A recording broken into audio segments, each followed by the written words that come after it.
Bonjour mesdames, messieurs, on est dimanche, comme tous les dimanches en mi-journée, bienvenue à cette édition de Canal Presse. Je vous promets sur ce plateau de très belles couleurs, Journée internationale de la femme oblige. Vous allez le découvrir avec les invités rassemblés, 5 au total pour 90 minutes d'échange autour des sujets développés par la presse cette semaine. Un menu qu'on espère alléchant avec de beaux ingrédients. Voici d'ailleurs le menu que présente Ghislain Pierre Essonneau.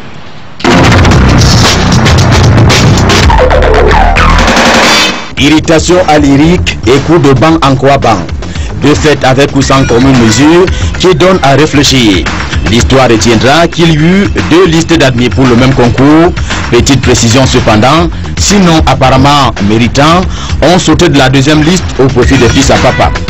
Les critiques de mauvaise foi appellent cela l'abjection et disent qu'il y a de la honte à tricher, à perdre crédibilité, à redéployer la famille pour ceux qui ont des parents haut placés. Cela consacre d'ailleurs la pauvreté des pauvres et faibles, hélas plus nombreux au Cameroun. Et en fait de consécration, le lycée d'Nkouaban vient de servir l'indiscipline scolaire sur un plateau d'or. L'indiscipline tout court. La question profonde étant celle du respect de la norme depuis le haut jusqu'au bas, en passant par le taximan qui méprise le code de la route et qui tient à passer avant tout le monde. D'ailleurs, à propos de la morale et de la règle en société, qui est véritablement le ministre des enseignements secondaires, auquel fait partie le lycée d'Nkouaban, question à 0 francs. Afrique, mon Afrique, je te propose de cataloguer toutes tes sources du mal. Numéro 1 au hit parade, l'élection. Mieux, l'alternance au pouvoir, autour du pouvoir et pour la conduite du pouvoir. Numéro 2 au classement, les conflits autour des richesses. La preuve, les pays comme l'Angola, la République démocratique du Congo, le Soudan, sont ceux qui regorgent le plus des richesses du sol et du sous-sol. Et là, ce n'est pas toujours le bien social qui les motive, eux, les prédateurs endogènes et exogènes. Numéro 3 dans ce catalogue, la faiblesse institutionnelle. Ces gens-là taillent toujours les institutions à leur mesure. Je signale qu'un jour, Blaise Compaoré l'avait relevé pour le décrier avant de s'en aller. Numéro 4, enfin, au rang des sources du mal, le facteur religieux qui en fait passe pour un cache-sexe. Car avouons-le, Afrique, mon Afrique, que certains États restent dans le schéma post-colonial avec certains dirigeants plutôt craints, tellement ils ont vu défiler les chefs d'État américains. Et les Amériques là-bas, le bail le plus long est de 8 ans. Résultat des courses, les exécutifs dans la plupart des cas tendent à affecter, voire à infecter les autres pouvoirs. Alors question, la démocratie a-t-elle échoué en Afrique? Juste une question pour parcourir les facteurs conflictuels sur le continent africain. Cette émission est un rendez-vous hebdomadaire. Elle est diffusée en direct et simultanément sur Canal 2 International, sur la radio Suite FM et sur la toile à l'adresse internet www.canal2international.net. Canal Presse, voici une émission qui donne un sens à l'actualité. Bon appétit à tous.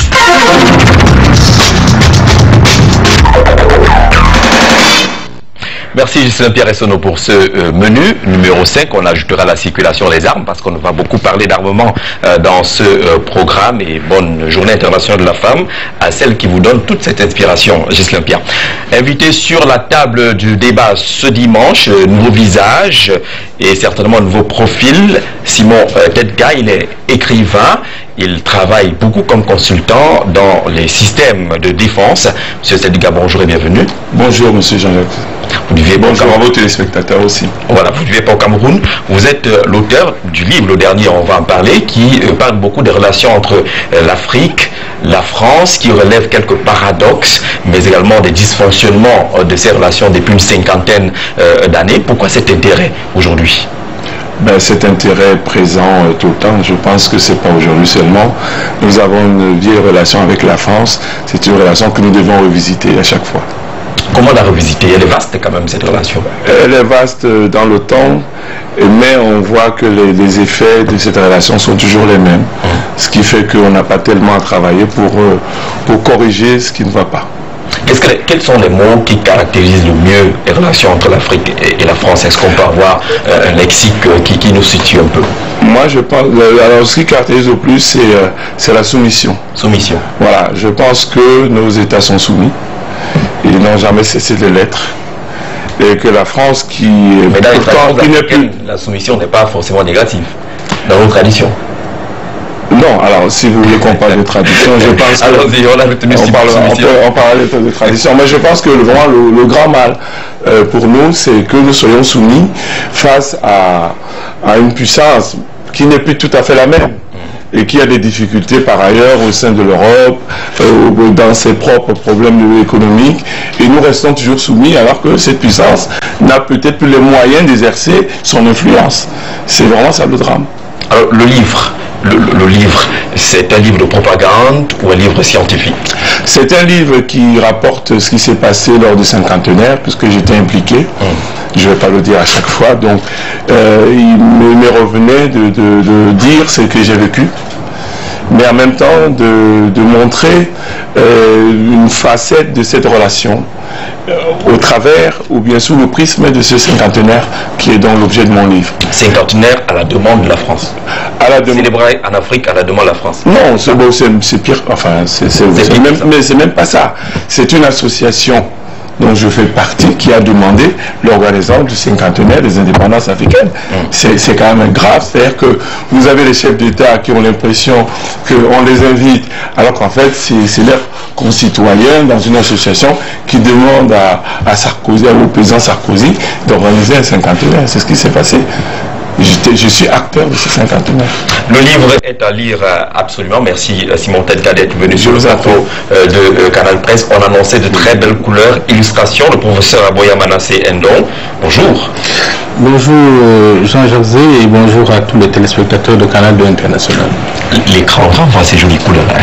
Professeur, c'est un choix à dessin? C'est un choix à dessin. Nous sommes en fête aujourd'hui. Et naturellement, j'ai mis ma couleur préférée qui est le violet. Donc, je m'associe à toutes les femmes du monde entier pour leur faire cette petite fleur de violet cassé, dégradé avec d'autres violets. C'est un peu ça. C'est sans commentaire. Parlons des sujets qu'on évoquera certainement dans le débat tout à l'heure. La presse a retenu cette semaine, pour ce qui est de l'armement de Boko Haram, que le Tchad indexe la France relativement aux propos du ministre tchadien de la communication qui était au Cameroun dans le cadre de l'harmonisation de la communication de crise entre les deux pays, en indiquant que 42% d'armes retrouvées entre les mains de Boko Haram viennent de la France. Tout à fait.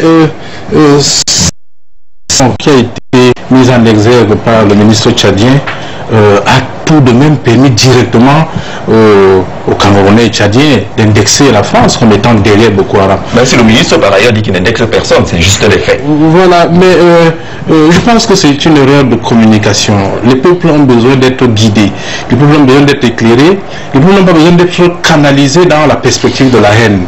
Je pense que les Africains ont intérêt à aimer d'abord leur propre pays, à faire tout pour que leur pays se porte mieux avant d'aller chercher des émissaires un peu partout. Et je crois que la haine contre la France est un sentiment vraiment qu'il faut rapidement canaliser, qu'il faut tout d'un coup essayer de gérer ça pour que ça ne devienne pas... Est-ce que ce n'est pas de la diversion un peu dans ce contexte de victimisation? Voilà. Je pense que les politiques ont tendance à être des populistes pour divertir le peuple vers des enjeux qui ne sont pas les enjeux de leur peuple, pour ne pas faire attention à leur gestion, à leur gouvernance.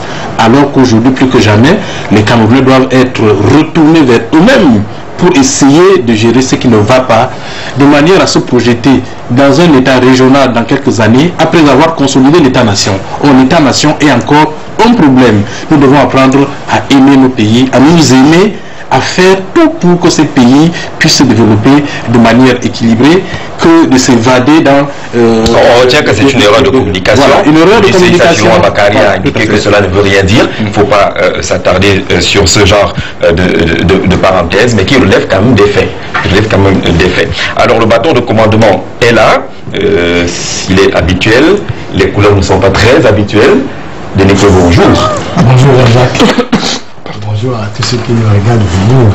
Vous travaillez pour le quotidien Le Jour. Vous êtes par ailleurs le président par intérim du syndicat national des journalistes du Cameroun, bénéficiaire d'un chèque de 4 millions de francs CFA reçu des mains du président du groupe TV+ Canal Sud FM, le président Emmanuel Chatué. Et du coup, vous annoncez des vastes chantiers, pas relativement liés en tout cas, mais vous annoncez de gros chantiers. Ce chèque et les chantiers du syndicat. Je vais bien parler de ces chèques et des chantiers du syndicat, mais en apportant une information qui complète ce que le professeur a dit tout à l'heure. Nous étions récemment sur le front au nord et les responsables du commandement Alpha, c'est-à-dire le BI, ont reconnu devant la presse camerounaise et des médias étrangers que la plupart, presque toutes les armes de Boko Haram avaient transité par le Tchad. Il n'a pas dit en off, il a dit en on. Donc il n'y a pas d'erreur de communication de la part du ministre tchadien qui est venu dans les médias. Il s'agit d'essayer de rectifier la vérité, c'est de traverser la vérité en compagnie du ministre camerounais qui dit que ça ne veut rien dire. Donc quand vous allez devant les médias dire des choses, vous ne faites pas des erreurs. Ils sont venus parce qu'ils savent que les responsables militaires camerounais affirment que toutes les armes ont transité par le Tchad. Lui dit que c'est de marque française. Peut-être qu'il y a une sous-traitance dans cette affaire-là, tout à l'heure, il faut rectifier. Et maintenant, dit aussi sur une antenne, parce que je suis président du syndicat national du Cameroun, que deux ministres de la communication font le tour des rédactions pour affiner leur communication. C'est un scandale mondial et il faut que notre syndicat se dissocie d'une telle démarche qui est de nature à plonger notre pays dans l'abîme. Si vous voulez faire la communication, vous la faites. Alors, parce que dans les médias, on fait le journalisme. Le syndicat aura certainement l'occasion. Nous, on est journalistes, on n'est pas des communicateurs. Si des ministres camerounais, tchadiens ont de la communication à faire, ils n'ont qu'à aller faire ça ailleurs et non dans les salles de rédaction où on exerce le métier de journaliste. Il faut pas, nous, on ne doit pas participer au crime, en tout cas. Pas du tout. Parlons rapidement de maintenant, le syndicat national des journalistes du Cameroun a tenu un conseil syndical le 6 février 2015 et a décidé, en fonction des dysfonctionnements qu'il y avait dans notre organisation, de mettre sur pied un nouveau exécutif. Et cet exécutif a un mandat précis, avec un chronogramme précis. Et nous avons, dans la foulée, n'est-ce pas, reçu un appui de M. Emmanuel Chatué, qui est PDG du groupe TV+, Canal International, Canal Canal English. Voilà. Lors de la réception de ce chèque, dont nous avons voulu voir toute la publicité, parce que vous savez que ça va très vite dans les médias camerounais, ça va très vite. Nous avons décidé que ce soit le service public pour que tout le monde soit au courant, parce qu'il ne s'agit pas de l'argent offert pour acheter la bière ou acheter des habits aux journalistes, mais il s'agit d'un chèque qui va servir au fond de solidarité de notre syndicat qui a décidé de mettre sur pied une mutuelle pour les journalistes. Il y a beaucoup de journalistes qui meurent d'une façon qui n'est pas du tout gaie. Nous avons reçu ce chèque à l'occasion de la cérémonie. Nous avons dit que le geste de M. Chatué est en cohérence avec la convention numéro 132 de l'Organisation internationale du travail sur la sécurité sociale. Parce que chaque fois qu'un employé cotise un franc pour sa santé, pour sa sécurité au travail, le patron cotise un autre franc dans ce qu'on appelle la quote-part patronale. Et ce geste donc n'est pas une volonté d'acheter un média, c'est un patron de presse qui assume sa responsabilité vis-à-vis des choses. C'est-à-dire que le groupe emploie un nombre très important de travailleurs. À ce titre-là, c'est bien que celui qui est le plus gros employeur de la presse privée donne l'impulsion. Et nous avons également dit que c'est une gifle. Ce sont les mots que j'aime utiliser. C'est une gifle à l'endroit de tous les autres patrons de presse. Si vous savez que vous employez des gens, vous savez que les gens mettent leur énergie pour le défense de vos entreprises. Faites comme le patron du groupe TV+, parce que si vous ne mettez pas de l'argent au service de la sécurité, de la santé des employés, vous allez développer des entreprises qui ont le sort qu'on connaît plus ou moins dans notre pays. Il faut que les gens mettent de l'argent à la poche, pas pour aider. Nous, on n'a pas besoin de leur parce que nous avons le salaire et nous avons suffisamment de la ressource intellectuelle pour faire d'autres travaux qui peuvent rémunérer nos prestations. Donc, c'est pas... Merci Denis. On ajoutera le N tout à l'heure sur Kouébo pour avoir l'orthographe exact. Oui, mais c'est l'orthographe en français. En français, c'est pas notre langue. On va dire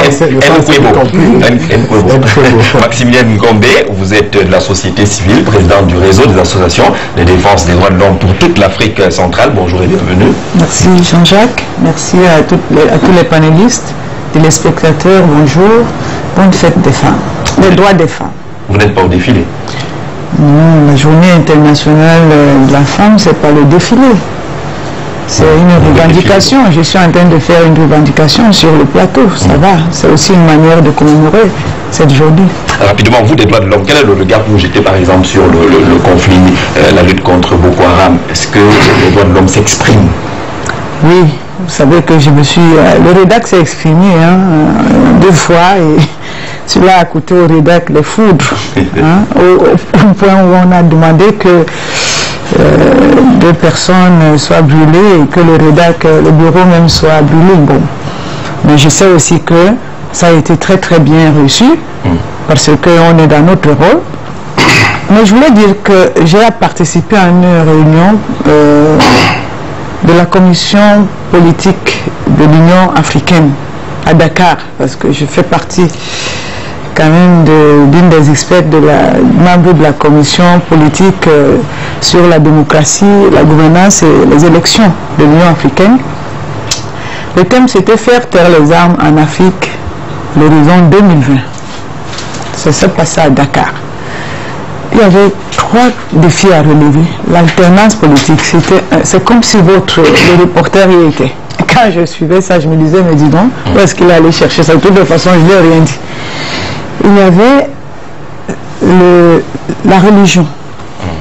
Il y avait les institutions. C'est le thème qu'on va développer. Donc, je disais donc, ça ne me surprend pas qu'on y arrive avec des conflits comme Boko Haram, parce que ce thème parlait de lui-même sur, n'est-ce pas, la situation de nos pays de l'Afrique, tout au moins de l'Afrique centrale, où, croyez-moi, je sillonne, souvent même avec des bicyclettes, pour dire quoi? Pour dire que Boko Haram, et je rejoins le prof un peu de nous, Boko Haram, c'est une menace réelle, mais qui ne doit pas nous faire, n'est-ce pas, détourner des questions importantes de notre pays et de nos pays en Afrique centrale aujourd'hui. On y reviendra tout à l'heure. On y reviendra forcément dans les détails tout à l'heure. Le temps d'accueillir Rodrigue Tonguet, du journal Le Messager, qui marque son retour sur les antennes après avoir été, entre guillemets, bâillonné par le tribunal militaire. On est fiers de te recevoir, Rodrigue, sur ce plateau et de te retrouver dans les exercices pleins de ton métier. Mais avec quelques minutes, quand même, on va le dire ainsi, vous annoncez avec ce retour que vous abandonnez toutes les fonctions qui étaient les vôtres au sein de Le Messager du côté de Yaoundé. Oui, coordonnateur notamment, vous étiez coordonnateur d'action là-bas.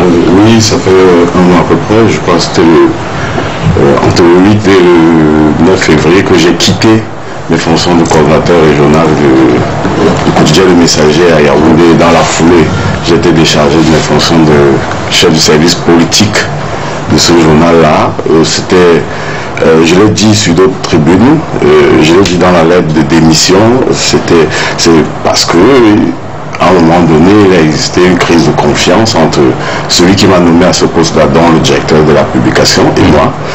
J'estimais que je n'avais plus sa totale confiance et donc je devais tirer les conséquences qui s'imposent, c'est-à-dire je laisse ma charge, simplement. Vous restez reporter? Oui, je reste reporter au journal Le Messager. Est-ce que quelque chose va changer, Rodrigue, après avoir vécu ce que vous avez vécu, le reporter poignant, perspicace, celui-là qui donne souvent un autre sens sur les plateaux, est-ce qu'il va être un peu plus mesuré? Je crois qu'on a 90 minutes pour voir. Très bien, allons-y voir. Commençons par ce que la presse a proposé cette semaine avec Arnaud Desbois. Desbois, on s'arrête pour la revue de presse.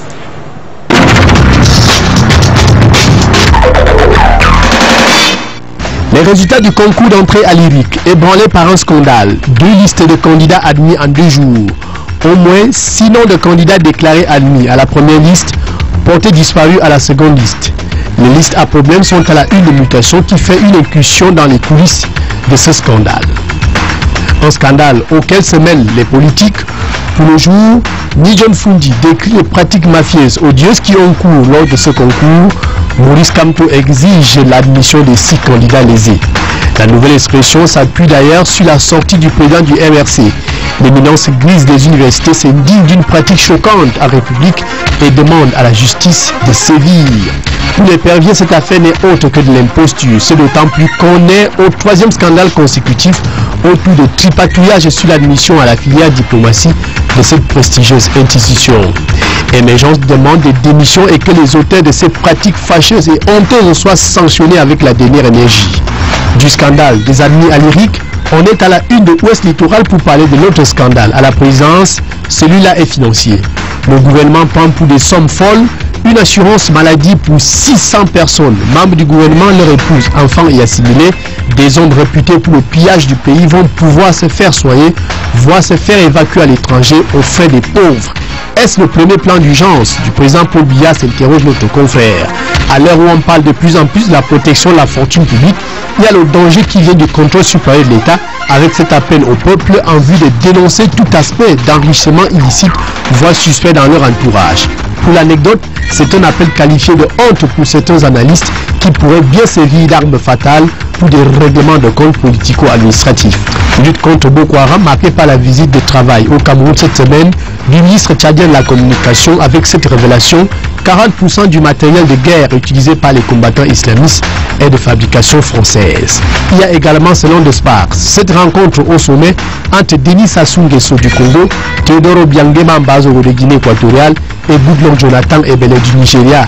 Les 3 hommes ont exploré les voies et moyens pour accroître la coopération dans la lutte contre la secte islamiste. Boko Haram, visiblement pris entre 4 feux, on est au quotidien le jour. D'un côté, les soldats du Nigeria qui font des reconquêtes. L'armée tchadienne accélère sa percée en territoire nigérien. Le Cameroun tient bien ses frontières et le Niger prépare la riposte. À l'heure de ce tournant décisif, il y a comme un revirement diplomatique côté français, constate Émergence. Près d'un mois après le massacre de Fort Cole, François Hollande adresse les condoléances à Paul Biya. Une tentative de rapprochement selon notre confrère, l'Élysée accomplit qu'en continuant à garder ses distances à l'égard du Cameroun qui fait face à Boko Haram, il est le grand perdant. La situation humanitaire se dégrade de plus en plus à l'extrême nord, mais le gouvernement ne veut pas lâcher prise. Plus de 5 milliards de francs CFA débloqués pour développer les infrastructures scolaires de cette région. Le quotidien national bilingue parle de construction de salles de classe équipées de blocs de latrines et de forage en vue de renforcer les capacités d'accueil des écoles en charge des élèves déplacés dans les 6 départements de la région suite aux attaques de Boko Haram. L'heure du Sahel fait un focus sur les Amazones camerounaises au front. Au sein des unités camerounaises engagées dans la guerre contre Boko Haram se trouvent de nombreuses femmes et contrairement aux idées reçues, elles tiennent bien leur position. Hommage à ces femmes soldats à l'occasion de la journée de la femme. La prochaine session parlementaire s'annonce très tumultueuse pour les présidents des chambres hautes et basses. Bien malin selon nos messagers est celui qui peut prédire l'avenir de ces 2 barons à la tête du Sénat et de l'Assemblée nationale à l'issue du processus de renouvellement qui aura lieu à l'ouverture de la session législative jeudi prochain. Obsèque de Françoise Foni, le messager rapporte que la famille et le RDP se sont opposés sur les contributions. Le comité d'organisation conduit par le fils aîné de la défunte invite les potentiels contributeurs à verser leurs cotisations dans les comptes ouverts à cet effet. Au sein de la commission initiée par le Rassemblement démocratique du peuple camerounais, l'on relativise la démarche. Parlons financement des partis politiques avec intégration de Thierry Ndong et ses chiffres de la honte. Pour une cagnotte globale d'1,5 milliard de francs CFA, le RDPC à lui tout seul obtient 977 millions. Les 360 autres millions reviennent au reste des partis politiques de l'opposition. Aujourd'hui, journée de la femme, l'apothéose d'une longue semaine marquée par plusieurs activités dans les ministères, entreprises publiques et privées et associations. Cameroun Tribune ouvre la réflexion sur le chemin parcouru depuis la conférence de Beijing en 1995. Même réflexion en Mutation qui a réalisé une édition spéciale sur la femme, 30 ans après. Son émancipation, son autonomisation, ses rêves, ses combats. Une édition qui met en exergue les visages et trajectoires des pionnières.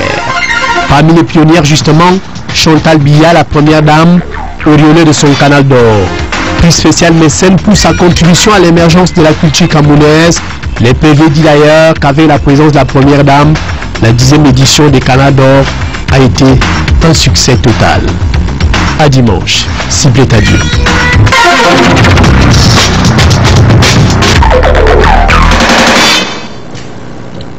À dimanche, Arlé Debo en DB.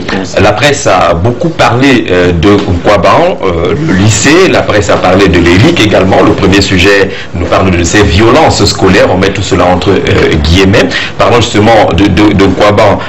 Ceux qui ont suivi cette affaire, nos reporters ont fait une descente dans quelques établissements scolaires pour découvrir justement que la violence se décrit facilement dans ces écoles. Des armes blanches ont même été trouvées dans certains bureaux de surveillants, récupérées entre les mains des élèves. De plus en plus, on parle de ces violences en milieu scolaire. Simon Telka, ce qui explique le phénomène indique que c'est par mimétisme. Ils ont les images, les élèves aujourd'hui, de ce qui se passe en Europe. Vous vivez en Europe. Est-ce que ceci peut expliquer cela? Ça peut expliquer. Nous sommes face à un problème de mondialisation culturelle qui est, on en parlait off tout à l'heure, qui est un vrai problème pour nos sociétés.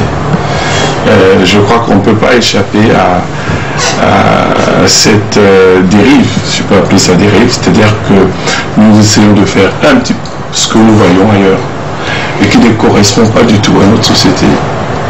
Et je crois qu'il faudrait faire un effort pour recentrer tout ça. Et alors, comment? Ce sera très difficile parce que je pense que la mondialisation a une certaine vitesse que nous ne pouvons pas rattraper, malheureusement. Justement, est-ce qu'il n'y a pas moyen, professeur Aboya, de faire le tri de ce qui vient d'ailleurs? On a tout consommé, on a tout gobé, on essaye de tout gérer pour imiter les autres. À quel niveau est-ce qu'on a lâché pour que ce ne soit pas, le tri ne soit pas réalisé? Mais justement, tout ne vient pas que d'ailleurs. Quand vous allez dans des lycées, je ne veux pas nommer mon cité pour ne pas leur faire une contre-publicité ici même à Douala, notamment du côté de Bonanjo, je ne citerai pas le lycée. Oui, c'est juste. Moi, je n'ai pas cité de lycée. Vous allez voir qu'il y a un marché noir. Les gens viennent vendre le whisky de leur papa, le champagne de leur papa dans des tentes aménagées. Donc, je pense que dès que le marché noir du chanvre indien qui se fait à l'intérieur des établissements scolaires est toléré, parce que les élèves tiennent les surveillants généraux, ils tiennent les encadreurs. Je pense que c'est un seuil de tolérance qui peut susciter, qui peut inciter justement à la violence bien après. C'est-à-dire que les élèves se retrouvent comme dans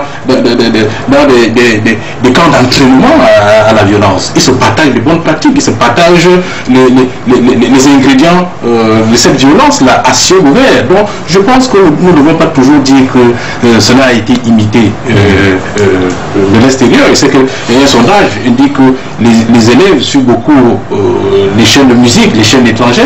Ils ne fait pas la publicité, mais davantage cette culture de la violence est calquée d'ici. Les modèles sont articulés ici, à l'intérieur des établissements scolaires. Et c'est quand il y a donc une explosion qu'on se rend compte qu'on a laissé couver des pratiques qui ne sont pas bonnes pour les adolescents. Parce que les adolescents constituent une tranche d'âge qu'il faut absolument encadrer en temps réel pour ne pas se laisser dévancer en temps opportun. Vous avez peut-être dit, entre parenthèses, le paradoxe, c'est justement lorsqu'on essaye de suivre les enquêtes qui sont menées, c'est des lycées, des quartiers UP, ceux qui ont le plus d'élèves venant des grandes ou des bonnes familles, entre guillemets. C'est pas le même cas au lycée d'Oyac, c'est pas ce qu'on verra au lycée Jos. À Yaoundé, c'est pareil. Le lycée Leclerc, les grands établissements scolaires, Denis Kwebo. L'exemple vient finalement d'en haut ou d'en bas? Le mauvais exemple. Alors, si vous avez bien suivi ce que la presse a dit des erreurs de Nkwaban, vous voyez comment est-ce que le pouvoir conspire avec une partie des journalistes. C'est une conspiration parce que il y a eu une manipulation des esprits à travers ce qui s'est passé là-bas. Si moi, journaliste, je vais dans un endroit comme ça, la chose la plus simple à dire, c'est de dire aux gens combien d'étudiants il y a, combien d'élèves il y a dans cette école, il y a combien d'élèves dans ce lycée, il y a combien d'élèves passage de classe. Tout ce qu'on a trouvé à vous dire, c'est de vous montrer un couteau, on a trouvé ce couteau sur un étudiant, sur une ce qui est d'abord faux, c'est un mensonge. Donc qu'est-ce qui se passe? Il faut dire que ça à Yaoundé, vous êtes là quand même. Bien sûr, je suis un journaliste. Vous savez, il y a... C'est ses entrées. Un journaliste qui avec l'information qu'on reçoit, on sait exactement comment faire le plus petit reportage du monde. Et toutes ces règles-là ont été bafouées par ceux qui sont allés faire des reportages dans ce lycée parce qu'ils ont fait ce que les journalistes avaient fait le mieux au Cameroun. Dire ce qu'on a dit de dire, pas ce qu'ils ont vu. Et ce que moi j'ai vu à travers les images, c'est horrible. Mais il n'y a pas de voix qui raconte ce qu'on voit. Ce qu'on dit, c'est pas ce qu'on est en train de voir, c'est que moi je vois, en tant que citoyen camerounais. Il faut arrêter de dire que, alors c'est un fait lié à l'indiscipline. C'est très facile de faire ce type d'analyse par récurrence. La violence est une production de la société. Donc, pour ça, on invente rien lorsqu'il dit ce qu'il vient de dire. Il a fait dire que ça vient d'ici, la violence se produit ici.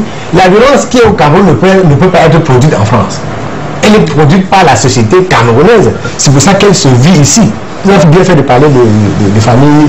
Vous savez que au Cameroun, l'élite a été formée, je n'accuse pas la France, a été formée par la France qui avait une école pour l'outre-mer. C'est-à-dire qu'on donne tout ce qui est un déchet, c'est pour les Africains qui viennent, là, on leur donne le diplôme quand ils n'ont pas pu réussir. Le diplôme d'outre-mer. Et regardez comment tous ces gens qui ont eu le diplôme d'outre-mer fonctionnent. Ils créent le lycée, 800, 900, 1500, 5000 étudiants, le lycée Leclerc de Yaoundé, qui a été créé pour former tous ces gens qui détournent l'argent du pays. N'a jamais évolué, mais on a multiplié le nombre d'élèves par 1000 dans son lycée. Ça ne les dérange pas du tout. Est-ce que vous avez un enfant de riche dans cette école-là? Non. Même pour tout à l'heure, on parlait du concours de l'élite, il y a des enfants de ministres, des ministres qui est venu, qui déjà ont société immobilière en Europe, qui est venu faire le concours de l'élite parce qu'il va rentrer avec un diplôme immobilier. C'est comme ça que ces personnes ont eu le diplôme d'outre-mer. Donc on ne sait pas qu'on doit réfléchir à construire son pays. Ici, on réfléchit à se soumettre à l'autre. De ce que j'ai parlé de la solution. C'est une culture aussi. Vous savez, si quelqu'un vous dépasse avec le plantain, ou dépasse avec la viande, comme les blancs dépassent avec le plantain, ils dépassent avec la viande. Très bien, on fera rapidement le tour parce qu'on va entrer dans le cadre du sujet Eric qui nous attend. Maximilien Bombé parlant de ces violences, le cas du lycée de Kouaban qui n'est pas isolé, mais des cas comme ça sont nombreux. Le professeur Aboya a parlé justement en termes d'un système. Est-ce que le problème est systémique? Justement, l'enseignant n'est plus tout puissant, le surveillant n'est plus tout puissant, les élèves semblent avoir de l'ascendance sur le corps professoral. En tant que fille d'enseignant, je voudrais dire que combien un enseignant gagne aujourd'hui? Une interrogation. Pour combien d'élèves dans une salle de classe? Une d'interrogation. Et puis, quand vous sortez du lycée, quel est l'avenir? C'est le désespoir. Parce que je n'ai pas ce qui se passe de l'autre côté. J'avoue que je ne peux pas le dire, mais ce que je sais ici, c'est que les jeunes sont installés dans un désespoir terrible. Ils n'ont pas d'avenir. Et quand vous savez déjà que vous n'avez aucun avenir, même après le lycée, ben, il ne vous reste plus qu'à vous défouler. Et je suis en train de penser aussi que les dirigeants, tout au moins ceux qui sont en charge de l'éducation, n'ont plus rien à donner aux élèves. Ils n'ont plus rien à donner. Vous n'avez qu'à voir combien ou comment il faut apprendre pour avoir un diplôme. J'ai des enfants, vous devez apprendre tout. Vous levez à 4 h du matin, il n'y a pas d'électricité, il n'y a plus d'avenir. La jeunesse est dans la débandade totale, M. Jacques Jarzé. Et donc, le contexte, et donc, vraisemblablement, on ne peut qu'avoir des actes de ce genre. Donc, ce n'est pas de la faute des élèves. Et j'espère très bien, parce que j'ai entendu une enquête ouverte, que ces élèves-là ne vont pas être condamnés. Non, mais il faut le dire, parce que les boucs émissaires vont être ces enfants-là, qui sont peut-être même de familles pauvres pour certains, qui ont payé 50 000 francs pour que leurs enfants soient dans ce lycée-là, et qui vont peut-être se retrouver à Koundengui à 18 ans, et personne en tout cas, la ne sera... ouverte, hein, Non, mais je mets déjà en date que j'espère que ces élèves ne seront pas jetés en prison, et qu'on va plutôt regarder est-ce que la craie là où elle doit être, est-ce que les manuels didactiques sont là où ils doivent être, est-ce que la société et le gouvernement a pris sa part de responsabilité. Moi j'espère que c'est à cela que cette enquête-là doit aboutir, et pas à la justice où il faut déjà, comme les couteaux commencent à sortir, on sait déjà qu'il y a 10 ans de problème. Les enquêtes menées par la presse semblent nous faire comprendre justement qu'il y a des violences, les élèves sont devenus un peu plus violents et disciplinés, c'est ce qu'on semble retenir, mais connaissant le contexte, la situation, est-ce qu'on n'est pas en train de nous-mêmes d'influencer une enquête qui pourrait ressortir des éléments tels que ceux évoqués par Denis Kouéboutal? Comment on va influencer les enquêtes alors que ceux qui sont censés communiquer sur cette enquête, il n'est pas interdit de communiquer sur une enquête, ceux qui sont censés communiquer sur cette affaire ne parlent pas. Le procureur de la République, je crois qu'on est en quoi ban? Donc le procureur de la République en fou, j'imagine, pouvait faire une communication, pouvait organiser une conférence de presse, dire à quel niveau se trouve l'enquête, si elle a été confiée à la gendarmerie ou à la police, on n'en sait rien. Mais la nature ayant non, mais l'État, c'est quoi l'État? Il n'y a pas eu de vous parlez spécifiquement de l'enquête. Je dis sur l'enquête, on n'a rien dit. Vous et moi, nous ne sommes pas capables de dire si c'est à la gendarmerie ou si c'est à la police qu'on fait cette enquête. Vous et moi, nous ne sommes pas capables de dire à quel niveau on est rendu avec l'enquête. Alors, qu'est-ce qu'on fait? La nature ayant horreur du vide, on commande. C'est ce que nous faisons ici. Alors, il s'agit ici, c'est agir de quoi? Parce que au lycée de Kouaban, il y a un proviseur qui décide d'instaurer un livret de discipline parce que il y a beaucoup trop d'élèves dans son établissement. Elle-même dit que parmi les élèves, il y a beaucoup de clandestins, ce qu'on appelle dans le lycée les clandos. Ces clandos-là sont des Camerounais.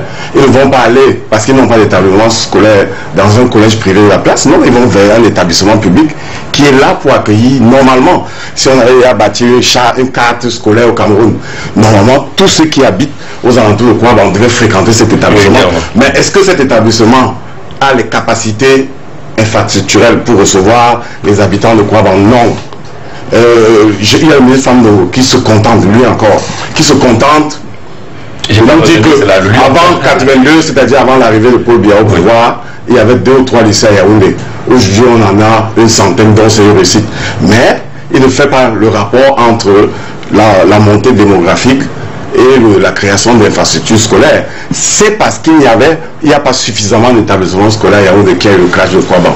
Les élèves qui se sont agglutinés devant le portail lundi, parce que c'est le jour de contrôle de discipline, avaient pour certains leur livret de discipline, pour d'autres non, et d'autres encore avaient des livrets de discipline qui n'étaient pas conformes à ce qui était au prototype qu'avait fixé l'établissement. Donc c'est un autre problème. Voilà un proviseur qui veut résoudre un problème de discipline, mais qui met sur pied un prototype de cahier de discipline, c'est-à-dire un élève qui venait avec un cahier 50 pages, qui n'avait pas les couleurs ou les formes du cahier qu'elle attend. Ça veut peut-être qu'il y a une autre filière. Alors on se fait un peu rapidement. Il y a dans cette affaire la corruption et la faiblesse des politiques publiques, et notamment la capacité de ceux qui gouvernent à proposer les infrastructures de développement pour accueillir, notamment dans le professeur, peut-être Denis, d'abord il y a un paradoxe dans le discours quand même de Rodrigue qui note qu'il n'y a pas suffisamment d'établissements scolaires à Yaoundé. Le ministre semble se féliciter de ce qu'il y en a plusieurs aujourd'hui. Est-ce que ce n'est pas la base du problème de la non-maîtrise démographique? Bon, il maîtrise très bien la démographie. Au Cameroun, les responsables politiques ont des choses qui les préoccupent. Et c'est ça le travail que sur ces choses-là. Il y a un ministre qui n'a pas de compte en banque. Chacun s'occupe des choses qui sont importantes pour lui. Mais j'ai oublié tout à l'heure de dire que comme modèle social, ou alors comme on dit qu'on forme le fer de lance des nations dans les écoles, tout le monde a vu que récemment, le ministre en charge des enseignements secondaires a fait un court séjour en prison. Il est ressorti de sa prison, il s'est installé dans son bureau, et il y a 2 jours, j'ai lu dans un journal, dans des journaux, que le ministre a commencé à rembourser l'argent qu'il a pris, et qu'il avait remboursé 35 millions de francs. C'était dans votre journal. Non, je ne suis pas... Dans un journal. C'était dans un journal. Donc le ministre chargé de l'éthique et de la jeunesse est préoccupé par le remboursement de l'argent qu'il a pris dans les caisses de l'État, lequel État a tout fait pour qu'il continue d'être à la tête d'un ministère aussi important. Si un ministre est candidat, parce qu'il y a la présomption d'innocence, même s'il a quand même été là-bas, pas de votre fait, si un ministre est fait pour cela, oui, on est en train de vous montrer le modèle qui consiste à décrédibiliser tout le système qui est au Cameroun. C'est pas fortuit, ils font ça, ou même ministre comme ça pour dire que voilà le type de... Oui, il y a les diplomates d'ailleurs. Ici, là, un à la prison qui est le ministre de... Évoluons, parlant justement de la presse, des choses lues dans la presse, c'est un canal presse justement, concernant la situation à Lyrique. Les titres sont forts, on parle de scandale. Il y a même un journal qui a donné, semble-t-il, la parole à Jacques Famdongo, qui aurait dit qu'il l'a signé et qu'il l'assumait avant naturellement la publication du dernier communiqué ou du seul communiqué véritablement officiel de Jacques Famdongo. Un autre journal parle de fils à papa qui serait à l'origine de ce qui s'est passé de ce côté-là. Professeur Aboya Madasendon, est-ce que tous ces titres nous permettent de savoir ce qui s'est passé à Lyrique? Non, pas du tout. Il y a plutôt... une qualification des faits qui ne nous permet pas de savoir ce qui s'est véritablement passé à Lyrique. Et c'est justement à la lecture du communiqué ou alors d'un entretien qui aurait été accordé à Alain Bélibi que nous avons pu naturellement entrer, écouter au moins le ministre. Voilà, écouter le ministre pour savoir ce qui s'est passé à Lyrique. En l'occurrence, le fait qu'un concours de Lyrique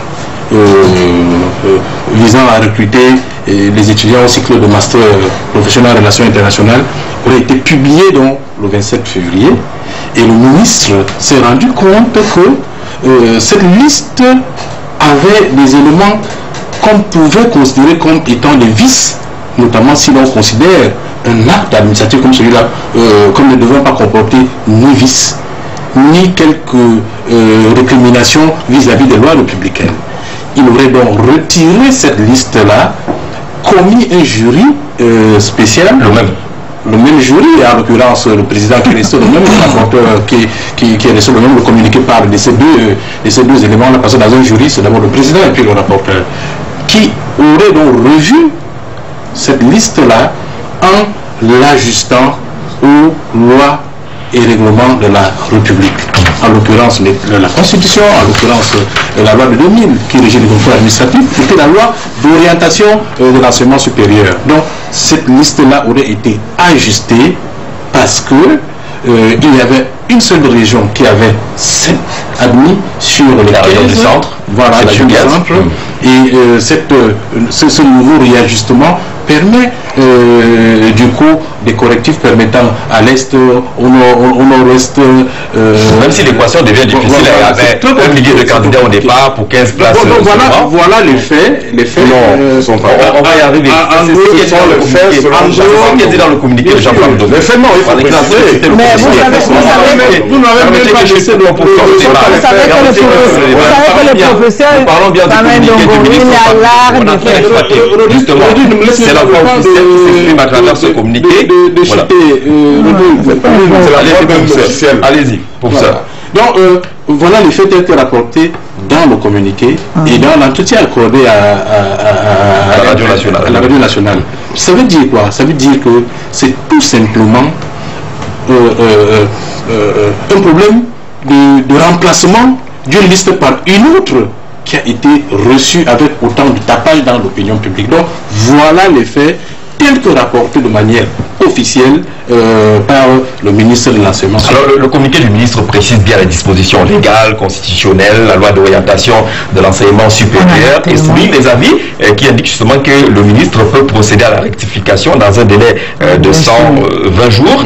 Il a fait quand même en quelques heures, Maximilien. Franchement, je penserais qu'on parlerait de beaucoup d'autres choses que de Lyrique, parce que j'ai envie de dire que ça donne la nausée.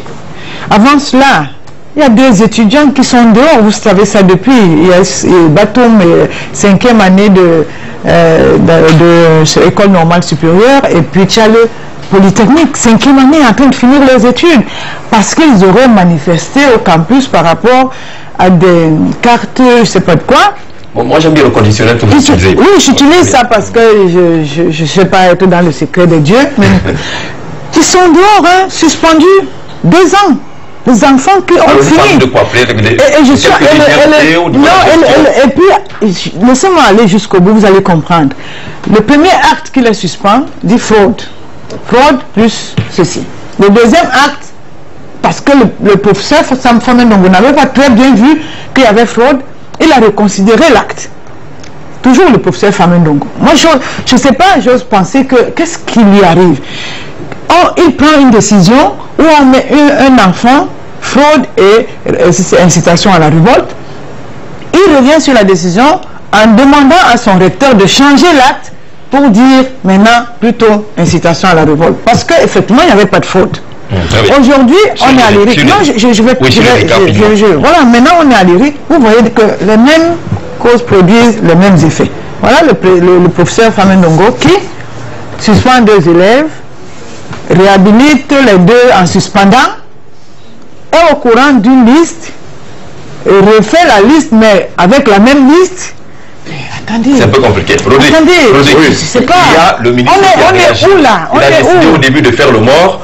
Il a fait parler quelques responsables du ministère de l'enseignement supérieur. Cette fois-ci, à travers un communiqué, il relate un peu comment cela s'est passé dans les moindres détails avec tous les articles qui peuvent le couvrir, qui sont cités, en précisant au 5e point que, or, les résultats présentés par le jury du concours d'entrée au chancelier des ordres académiques n'étaient pas conformes dans leur totalité à ces textes législatifs et réglementaires en vigueur dont l'application ne saurait être facultative.